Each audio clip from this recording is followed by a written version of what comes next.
Oh, hey, little crabs.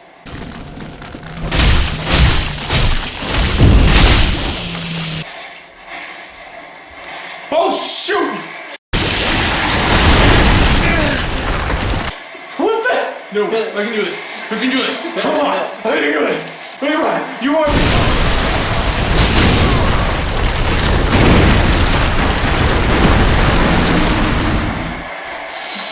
No!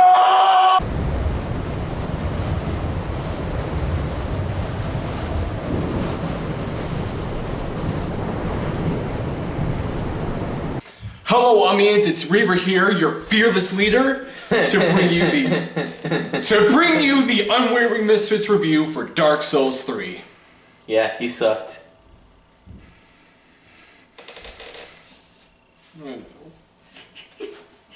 So the good stuff first, of course. Now, if you have come to expect Dark Souls to be hard, challenging, yada yada yada, you will not be disappointed with Dark Souls 3. It is as hard. This is your skill we're talking about.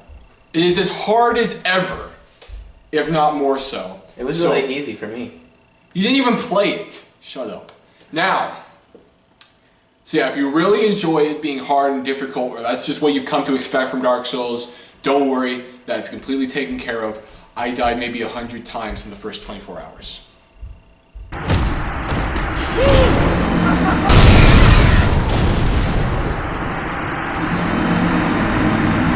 So in relation to Dark Souls 1 and 2, the combat is way more fast-paced and free-flowing, though you still want to keep a close eye on your stamina, and if you're a mage, a mana bar, because it is easy for those things to get away from you. And if your mana bar depletes completely, you can't cast spells. If your stamina bar depletes completely, then you can't swing a sword as quick as you might want to, and that can lead to a whole lot of damage to be inflicted on your character. But all in all, it is a very good system. Yeah, you need to be careful, because if you can't make a combat roll, you die. You just had to bring that up, didn't you? So one of the things I also really didn't like, in comparison to like the Dark Souls 1 and 2, was it was easy for you to get lost. And That's Dark why Souls, we got you a compass. I threw that away.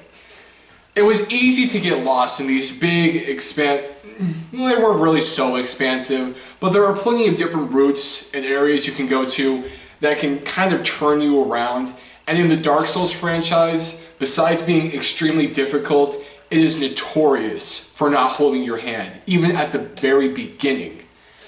So, at least in relation to Dark Souls 1 and 2, Dark Souls 3 is a bit more linear. It still has plenty of places for you to go to, off the beaten path, for you to find really good and unique weapons and armor and useful things like the Titanite shards, which I will be talking about later. But for the most part, you will know where you are going. And I highly suggest that when it does come time to go off the beaten path, that you do so, because especially at earlier levels, some of the things that you can find are very helpful. So this is small compared to other things. Yeah, I know, it's the menu system. And I actually really like what they've done with it, because in earlier Dark Souls games, it was really just all over the place. And it was hard to find what you were looking for specifically. It's just, I don't know, it's kind of hard to explain. It's easier. It's nice. I've even been able... It's dumbified? No. It's just, I've been able to go into it even during boss battles and still been able to grab something out that I need to, like the fire bombs, for instance. And the benevolent people from Dark Souls 3 have also now given us one very important thing in our travels through the Dark Souls universe. The Estus Flask will now regenerate after a certain amount of enemies are killed. I mean, it is only one, but it definitely gives you peace of mind when you're just really far in and you've killed like a whole bunch of dudes, and then you just see like another Estus Flask appear. It uplifts you. It's like peace of mind. I don't know, I found it really useful because I go through like long stretches of areas. I'm getting down to only my last few Estus Flasks, and then another one appears. So, really useful when you're at later parts of the level. So you guys remember in Dark Souls 2 specifically, how you had to find like a different material for each different weapon type just so that you could upgrade it? Well, now they have made it so much simpler in Dark Souls 3. You now only need what are called Titanite shards. And these shards will help you You can find them randomly throughout the world by killing, random enemies or just finding them. And you just take them back to Firelink Shrine, which serves as your base of operations, and you quickly and you easily just reinforce your weapon. It gets like a +1, and then of course at later levels it takes more and more Titanite shards, and then like different types-ish of Titanite shards. Like there are greater Titanite shards, which you find at later parts in the game. So it's all very free-flowing, and it's easy to get them. So you don't have to really worry about it. And other than reinforcing your weapons with Titanite shards, there is also infusing your weapons with gems. And this can give your weapons some pretty cool abilities, but it also can have the side effect of taking away stuff from your weapons. So you've always got to make sure that the net gain is better than the net loss, because you might find that the infusion might give you a really cool ability, but it can subtract from your damage. That happened to me specifically. I had this really nice fire gem, and I put it onto my weapon, and it got worse, like a lot worse. It took away from some of its properties, its defenses, and damage. So just be careful, but it is still a good mechanic. There are many people that can also be found outside the land of Lotharic with some of the greatest depressive personalities I have ever seen in video games. Please, grant me death. Undo my shackles.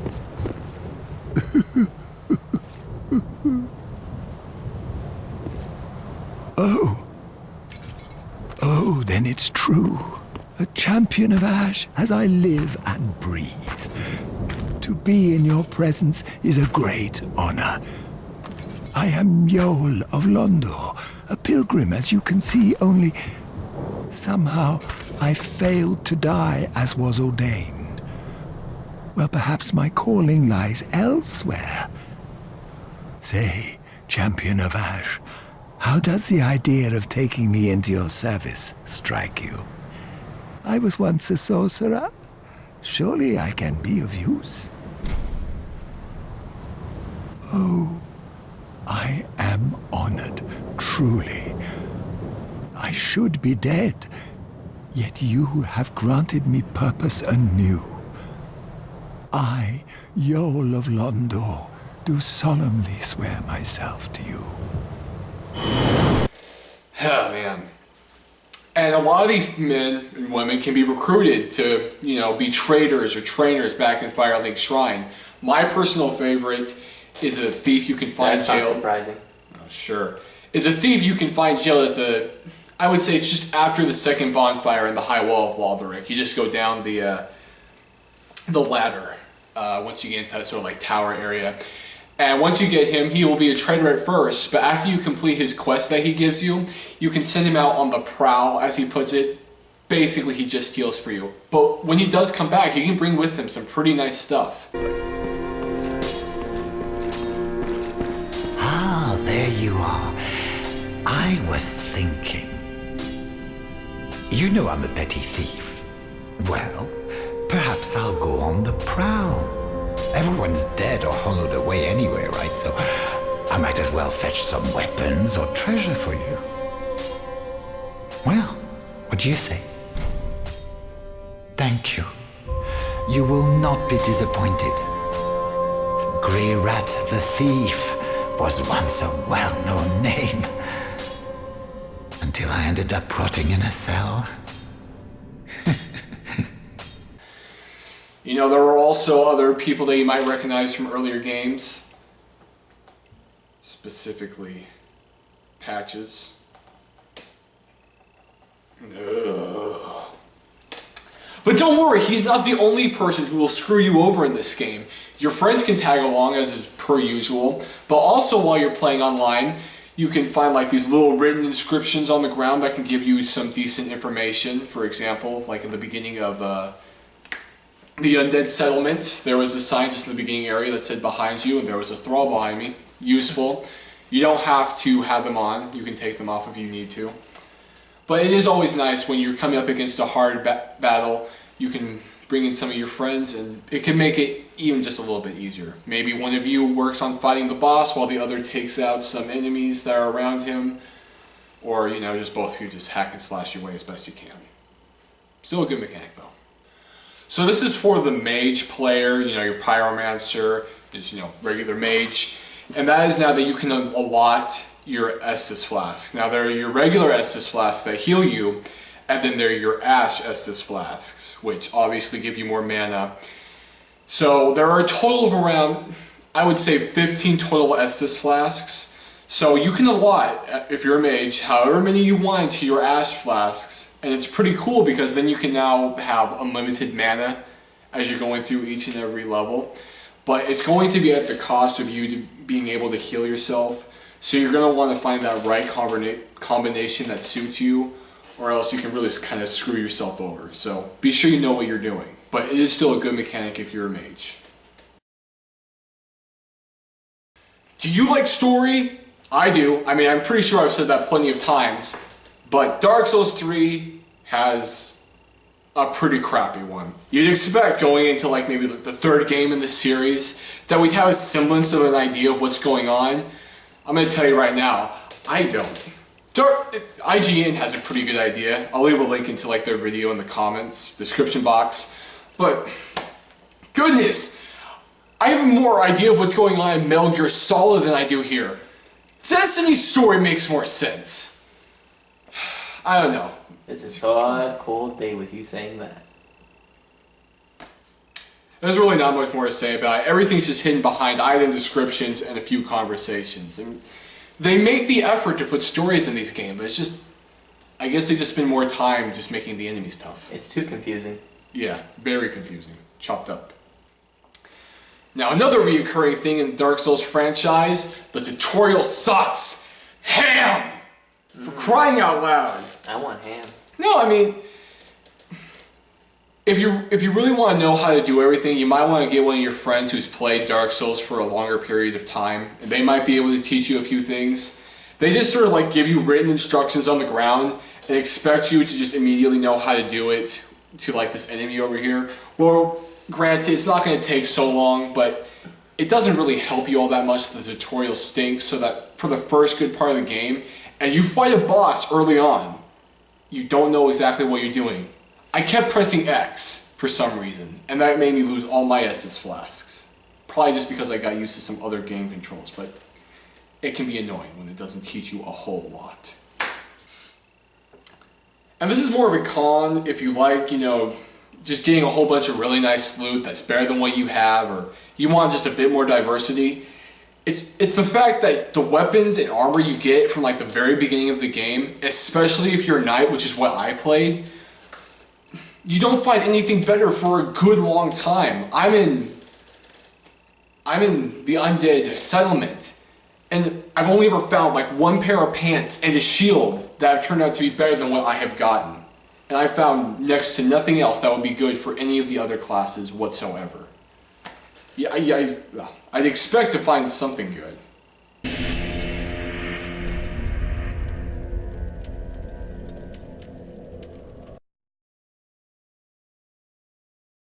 So due to the fact that Dark Souls 3 is extremely hard, this is just going to be a quick segment of tips that I think that you should know going into the game.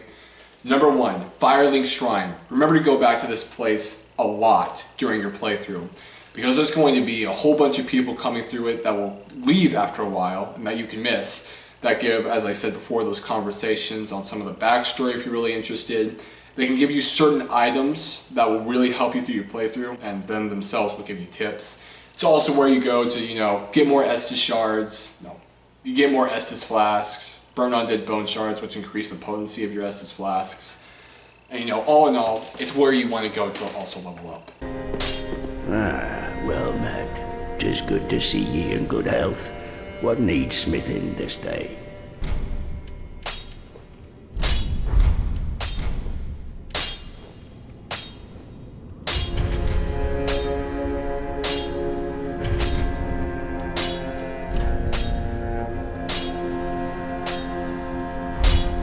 Pretty be careful. 2, be sure to hold on to a weapon as long as you can. I'm still holding on to my straight sword, which isn't technically a bad thing from like the armor, because I've been upgrading it and it does a lot of damage at the level I'm at right now. And 3, and this one's sort of like, of course, the big one. Be sure to go off the beaten path, as I stated before, because you're going to find a lot of stuff that's going to help you out, especially early on in the game. So for the final verdict, Dark Souls 3 was, it's a tough one. Despite the cons which are there, which are very few, I have to say, the game only plays to a very specific demographic of players who really like to be hardcore and going all out. And if you're not within this specific niche, you aren't really going to find this game very fun or exciting, because you're going to get beaten up a lot, you're going to die, and you're going to be like, oh my gosh, I can't believe I paid $60 just to break my TV screen. Anyway, let's stop with the rambling. He's also tired of crying. Oh, sure, whatever.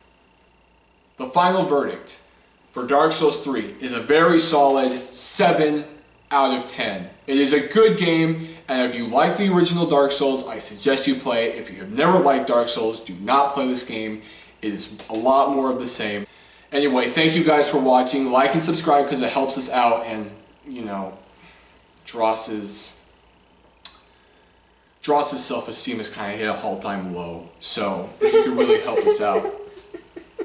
He's sitting over there with his binky. Please. He's a very sensitive boy. That poor puppy. Anyway, thank you guys for watching. Have a good day.